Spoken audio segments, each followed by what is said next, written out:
everybody. I am here with Laura Larson. She is the professor of flute at Wayne State University, principal flute of the Flint Symphony, and second flute piccoloist with the Michigan Opera Theater. And what are you drinking today? Today I am drinking an iced coffee with a quarter of a shot of caramel. Just enough to give it a little bit of flavor. Just a little sweetness. Yeah, just a little bit. All right, so we're going to get started. My first question is, what brand of flute and piccolo do you play, and do you have different head joints on them? Yes, I was once a headhunter. But I've settled on a Brannon Cooper gold flute, and it's pretty old. I'm going to say close to 30 years.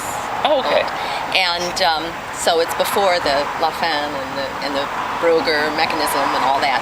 But I love it, and it's a 440. Wow, okay. Yes, it's a 440. Does that make things easier, do you think, or harder? I don't know, because I've never played a 442 flute. Oh, interesting. Okay. Yeah, I'm old school. I've always played a 440 flute, so you just adapt. You adapt. And the piccolo is a Powell. An older Powell or a new? Is not new.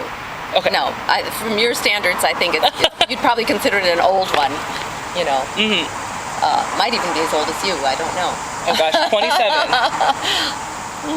Could be. Yeah, I don't know. And I also have backup instruments. I have a Haynes. These are both wood piccolos. Okay. Which is even older. And I have an Almeida flute with a C-foot joint. Oh, okay. Which I had repadded with this foam stuff in Sweden. It's crazy. Yeah, that sounds interesting. Foam pads. But yes, supposedly it never needs an overhaul or whatever. The pads never wear out. Okay, we want to know where you went to school for undergrad, and if you have a master's as well, where you went for your master's, and were both of your degrees in performance? Did you start out in something else, or did you get a degree in education? How did that all pan out for you? Okay, well, it's kind of an interesting story, I guess. I started out, everyone told me when I was graduating from high school, they said, you should go into education. We've all heard that, haven't we? Oh, yeah. You can get a job, don't go into performance, you'll never work, you'll never make a living. And but of course that's what I loved, and that's what I wanted to do, but I sort of took sort of a middle road. I felt like I wanted to, I was very interested in the power of music, helping people, so I went into music therapy. And this was in the very early days of music therapy. The only places that I knew of that, were acceptable to my parents to send me to, that had the program was Eastern Michigan University, and that was too close to home. It was also in Michigan, where it snows, and right. I had enough of that. So, and the other place was the University of Miami in Miami, Florida. And and I guess that was acceptable to my parents because my grandparents lived down there, so I had someone nearby, right.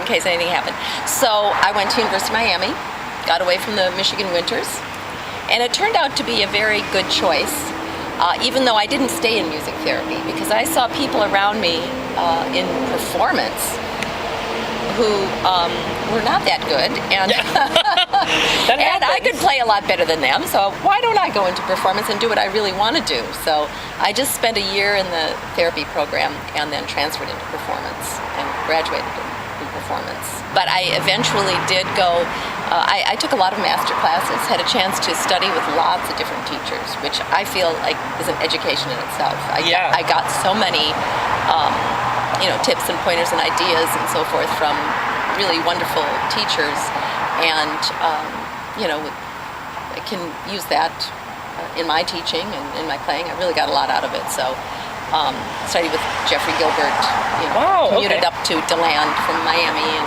studied with him for a while.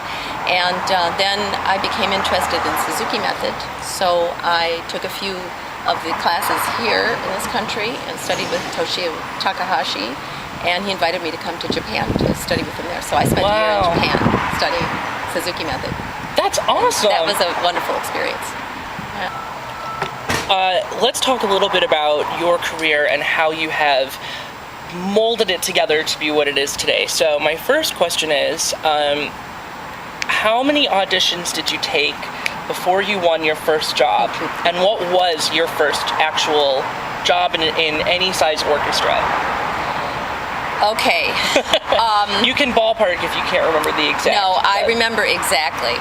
And this is going to throw off your statistics, I'm sure, because I got a job after my first audition. Wow. Yeah, okay. I was still in school. I transferred into music performance, right? And so I must have been a junior because I still had one year of school left before I graduated. And the local orchestra, the Miami Philharmonic, had an audition for piccolo. They had been auditioning people every year, and the conductor just didn't like anybody. And so they'd play a year and they'd be out. They'd play a year, they'd be out. So I auditioned, and I was a student of the principal flute player, and his other students auditioned as well as some people from out of town. So I played. I mean, this is to just show you how naive I was back then. And people nowadays are so much smarter, and you have to be because it's so much more competitive. Yeah. But I really just kind of fell into this. I just don't know how I did it even now. I look back and say, how did I do that? But yeah, so I auditioned. I played the first round, and they said to stick around. So then they accepted me into the next round, and I played. And then I told my boyfriend to come pick me up, and we went home, And little did I know there was another round. And it was down to me and this other student of the principal flute player.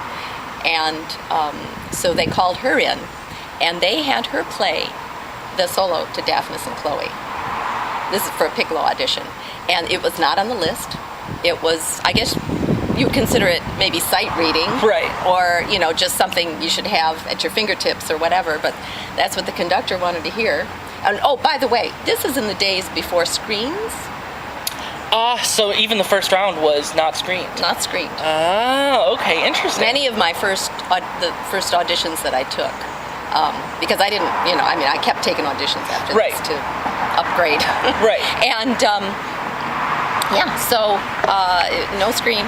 And so I just went home. Then the personnel manager called me later and said, well, the conductor wanted to hear you again.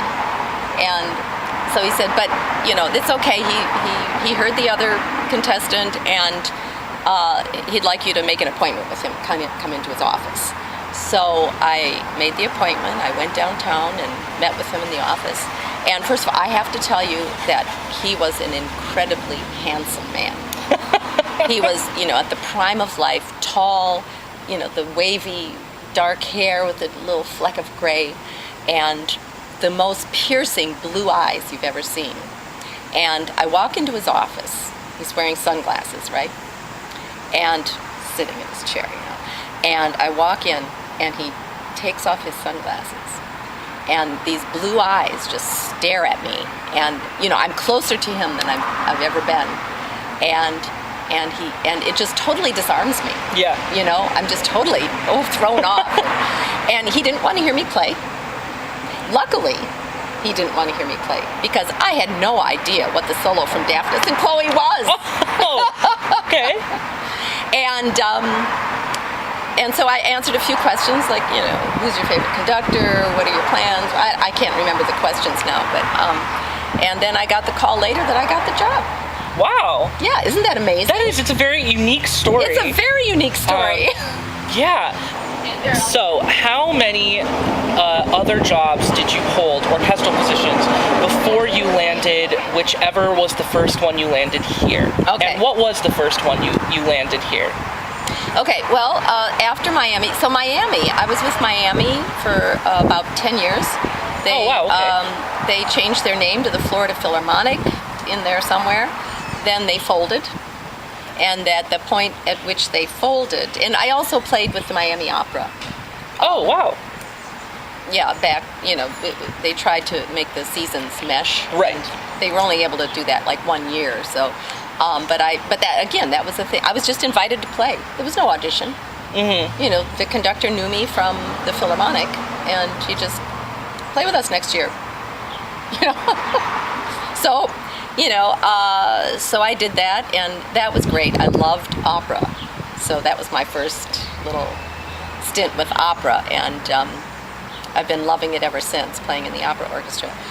And then when the Miami, Florida Philharmonic folded, I came up here, and because this was my home area, and started taking auditions. But all along that way, I had been taking auditions, and for whatever opening there was, mostly piccolo openings, but Mostly piccolo. yeah, Okay. but other things too, and so always got pretty far, but didn't quite get the job, just enough Yeah. to keep encouraging me to keep going, But so the first job that I got up here was the Flint Symphony as second flute. Oh, And okay.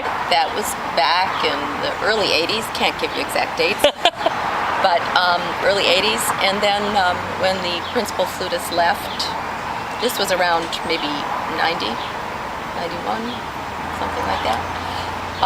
Then I auditioned for principal, and the rest is history. And that worked out, yeah. That worked out, yeah. So we love our Okay. conductor up there, Enrique Demec Yes. from Mexico. Yeah, he's fabulous. He's yeah, so if any fun. of you are watching and you have the opportunity to go to a Flint Symphony concert, that orchestra sounds great and just always presents you guys always present yourself in the best possible way. It's a joy to watch, and the one time that I played was just an absolute joy to play as well. Yeah, it's fun. Do you remember, on average, for either your Flint audition then or your opera theater audition, how many hours a day you were practicing for those auditions? Take a ballpark. Well, I'm just going to say auditions in general, yes, I remember practicing so much, especially when I was in Miami and preparing these auditions for the first time. Just all day long, basically. I would just quit everything. I quit doing everything else, and I just would drink a lot of water and practice and take a lot of breaks. Uh-huh. And so I couldn't put a time limit on it because I didn't keep track of the time. Right. It's not the duration of time, it's the quality of practice, right? So, and I tried to keep well rested and keep flexible and in good physical condition. So, but I would just to give it a ballpark, I would say maybe 5 to 6 hours. Okay. But then with breaks, 5 to 6 hours, but spread out over the day. Okay. And before we move away from the orchestral part of this session, how were you able to balance preparing for auditions and being able to live? Like having a part-time job or working or getting married? How were you able to balance all of that? Did you find it difficult, or did you have the leisure to not have to worry about working? It's everyone has a different experience with that. Right. Well, I always had roommates or boyfriends or husbands or something like that. I mean, one husband at a time. No, not always, but yeah, at first it was very difficult, and I did have to sort of piece together some income. But I was lucky in that I got that Miami job, and I always had some kind of job. And teaching, teaching was a big part of it, and that helped a lot. And then just other freelancing jobs. I did try to be a waitress once. That did not work out. All I ever wanted to be, ever since I was a little child, was a musician. Right. So, so there was no other option? No, I tried one summer job, like in college, I tried to be a Fuller brush salesperson. I was horrible. I could not sell anything, and I could not be a waitress. About the only thing I could do was be a musician. So okay, and I've kind of stuck with that. Great. Well, that perfectly segues us into the second part of this question. One of the things that I really like about your career and why I wanted to have you in this series is because you don't just have the playing side, you also have the teaching side. So when it came time and the Wayne State job opened up, Was it the first university job that you had applied for? And what was that process like for you? Especially since you don't have a strict master's or a strict doctorate. What was that process like to go through? Wayne is a little different than, and I think Oakland is a bit the same way. It's not like your major universities that have, you have to have a doctorate and you're full-time faculty or associate professor or whatever, and you work your way up to tenure and all that. It's not like that at all. It's the applied faculty are part-time adjuncts. Yeah. So it's a little different in that way. But I think part of the reason that I was offered the Wayne job is of my reputation in town. Well, I was just going to say, I don't think that luck had to do with it, because you are definitely an established artist in your own right in this area. So I'm sure that played into it. Oh yeah. Yeah, I think that's the main reason I got it, is just because people knew who I was. Now, I don't recommend this for everyone because, I did put my work in. I paid my dues. I worked hard. Yeah, well, it sounds like it.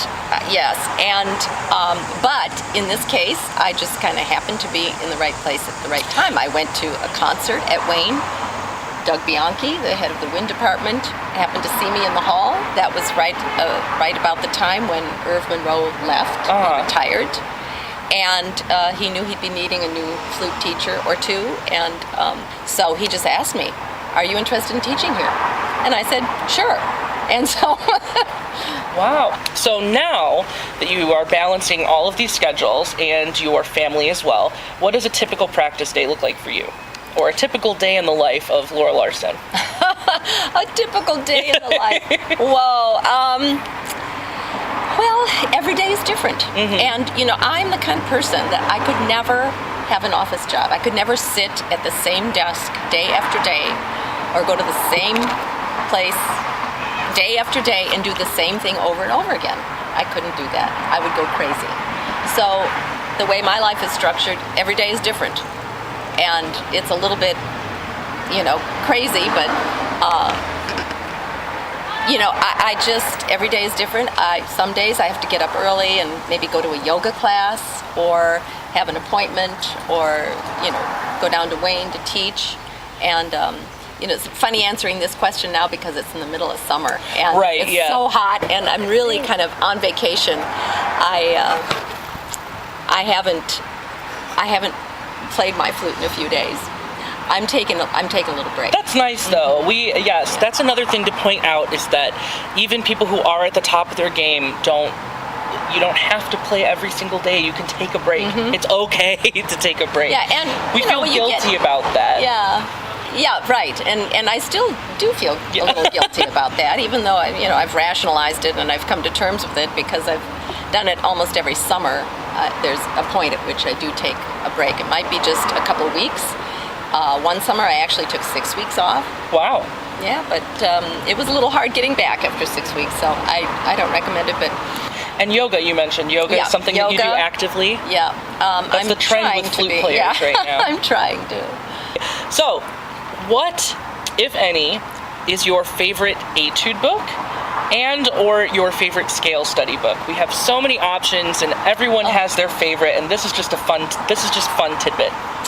Well, of course there's the standard Tafnel Gobert. And that is on my desk next to my music stand. I put it up, almost every day. Well, actually, most of it's memorized, so I don't have to put it up. But and then the companion book to that, which is very similar, is but slightly different in its own way, is the Marcel Moïse Daily Exercises. Interesting. So I was wondering if you were going to say that. I recently bought the Moïse book, and I during this month I did his month thing. He's got that layout. Yeah, and it was hard, but my fingers feel so good after doing it. I'm amazed. Mm-hmm. The one I keep going back to, and the one I like to use with my students to show how you can make a beautiful melody out of complicated technical passages, is the Anderson Opus 15. Okay. And number 3. One of the Bible ones. Yes. Yeah. what is your favorite solo? Do you have a favorite solo? Oh, a favorite solo. Okay, so now I'm just going to answer this because it's my go-to piece. If anybody ever asks me to play something, or if I have to play something at the last minute, I get called to play at a church or a funeral service or something like that. Yeah. And you just show up and play. I can always play syrinx. Okay. And, I've got like Telemann Fantasias that I could always play too, but that's something that's always under my fingers, always memorized, and that's one thing I try to encourage my students to do, is to always have a piece that you can play. No matter what. No matter what. You don't just stop learning one piece and then go to the next piece and have this period of time when you can't really play anything, So perform anything, right? Have performance ready. So today, that's what I'm going to say because I just played it last week. No, that's a good answer. Who do you listen to? Do you have a go-to flute player who embodies the ideology of sound for you, or whatever? I like different things about different players, and every time I hear somebody, I say, oh, that's really beautiful. I want to get their CD or something. I still buy CDs. I bought one the other day, so. And oh, by the way, I'll give you my CD. Oh, I would love that. Yeah. I would love that. Yeah. Can I put a plug in for my CD? Yeah. She has a CD. Yeah, I have two, a CD. Don't you? No, I have one. Well, one that's just my own solo ID. Okay. But solo CD, but I've been on other ones. Okay. Anyway, so I don't know. Over the years, flute players come and go. I think I used to love listening to William Bennett. He just had that sound that just melted your heart, and just beautiful, beautiful expressive playing. Paula Robeson, I loved her playing. And, I guess if you looked in my collection of CDs right now, you'd see a lot of different players, but I'm more into listening to Baroque flutists now. So which brings an interesting point that I totally forgot to bring up at the beginning of the video, that you are an avid Baroque flutist as well. Yeah. Can you talk about that for a couple seconds? Sure. So when I moved up to Michigan, and I was trying to, this was the one period of time that there was probably, I don't know, maybe a year or so when I was trying to acclimate to this new environment where people knew me, people from the symphony knew me because I used to study with Clem, and but I had been in Miami for 14 years, so I was, I had to kind of make myself known again, and so I started taking Baroque flute lessons with Michael Lynn, who was teaching at U of M at the time, and he lived in Ypsilanti, so I would drive out to Ypsilanti like once a month or something and take Baroque flute lessons, and I bought a Baroque flute, but there wasn't really anybody to play with, so I just kind of played on my own once in a while, just a little bit of a hobby. But lately, I've been going to more master classes. I've taken a few master classes with Bart Kuiken and some other people, and I went to Oberlin's BPI, Baroque Performance Institute, a couple times. That was so much fun. I recommend it to anyone. You can go completely knowing nothing about Baroque music, as long as you play an instrument. They'll give you the instruments, they'll give you the instruction, and you play in a chamber ensemble and get master classes every day. That sounds really fun. Yeah, it's really wonderful. And a lot of places are doing that now. Yeah, it's becoming very in vogue to learn the early music on the traditional instrument. Yeah, so the buzzword is HIP, H-I-P, historically informed performance. Yes. So, yeah, everybody's doing it now. Yeah, great. Okay, to finish this up then, do you have any kind of just a quick tidbit of advice for anyone who is thinking about going into the performance route, especially given just the general climate of classical institutions today? Yeah, well, one thing is, don't think that you're going to graduate from undergrad and be able to go out and get a job playing in an orchestra. There's a lot more study that has to take place than that, and I certainly worked really hard, more probably after I graduated than when I was in school. I'm finding that out too now that I'm a couple years out of school. I've definitely, there's a different kind of intensity that you can do without the added pressure of weekly lessons and things like that. and take a lot of lessons with a lot of people. And and the other thing is you have to work hard. Obviously you have ability. That's one of the constituents. Then you have to work really hard, and then there's a certain amount of, in my case, it was a lot of luck. But just working really hard and being fearless, going for what you want and believing in it, and playing from your heart, not trying to play to impress the judges, but playing in the spirit of the composer and playing from your heart. Okay. Well, thank you so much.